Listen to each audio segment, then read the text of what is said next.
very insider. Yeah. Very insider, Yeah. very Korean hip. Yeah, exactly. Oh, ayan guys, take note. Go to Seongsu-dong when you go to Korea. How about for Marcos? Meron ka ng very memorable spot in Korea or place? Yeah, actually a lot kasi I like to gala when I have free time. And Let's go, Gala. Kasi you said I like to gala. Ayun naman guys, natingin nila si Marcos. Sige. I like to walk around outside. Ayan, nag-English tuloy. Arden, mahilig ako gumala. Yun, perfect. Yan. Yeah, you know, training life aside, because the training life is hard. Pero aside from that, we also got to experience the Korean lifestyle, and it's really nice kasi syempre, a lot of us watch K-dramas, diba? And it's like living in a K-drama. Oh, you sabi nila history. Yeah, and that's why Ulit-ulit yung isa namin member. super exciting to just kahit normal lang yung ginagawa mo sa labas, it still feels special. Pero siguro, if you guys go to Korea, try nyo talaga yung 7-Eleven doon kasi sobrang iba-iba. Ibang-iba yung 7-Eleven. Ibang-iba yung feeling. Yes. Yes. Kasi you can cook there and then doon ako tumatambay minsan.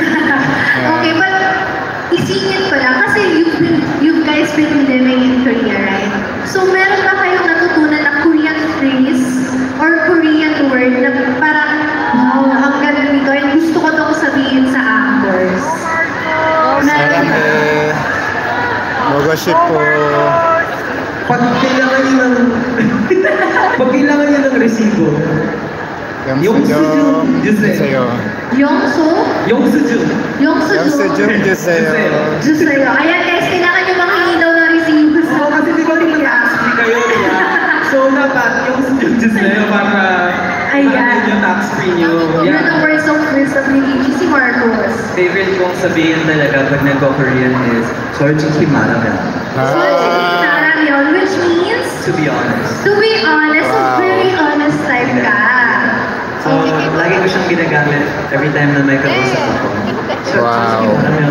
So, sinara yun. That's Okay, so, aside from that, how does it feel performing naman in music shows as an all-Filipino group? How was it like, performing in front of Korean staff and audiences?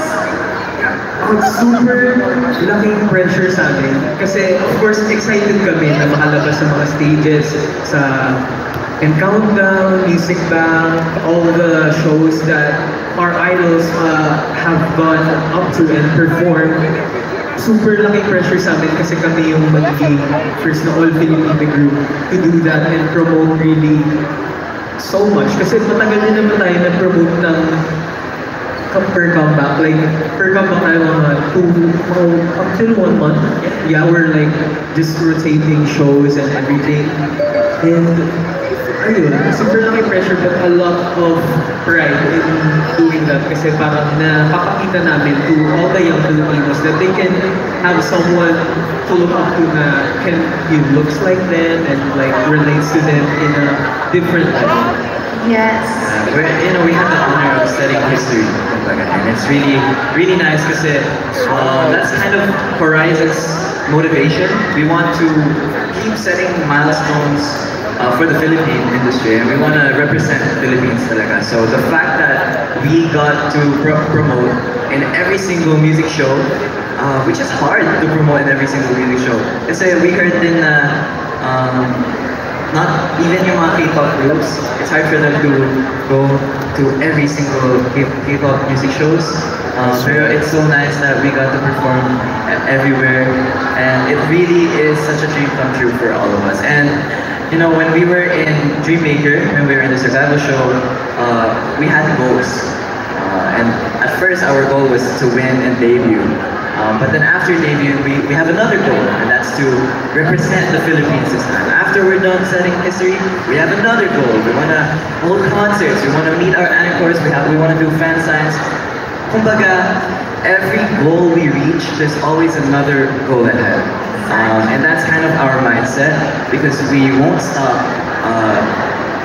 chasing our dreams, and we won't stop being around. So we just want to let all of you know that we're not going anywhere. We're always going to be here trying to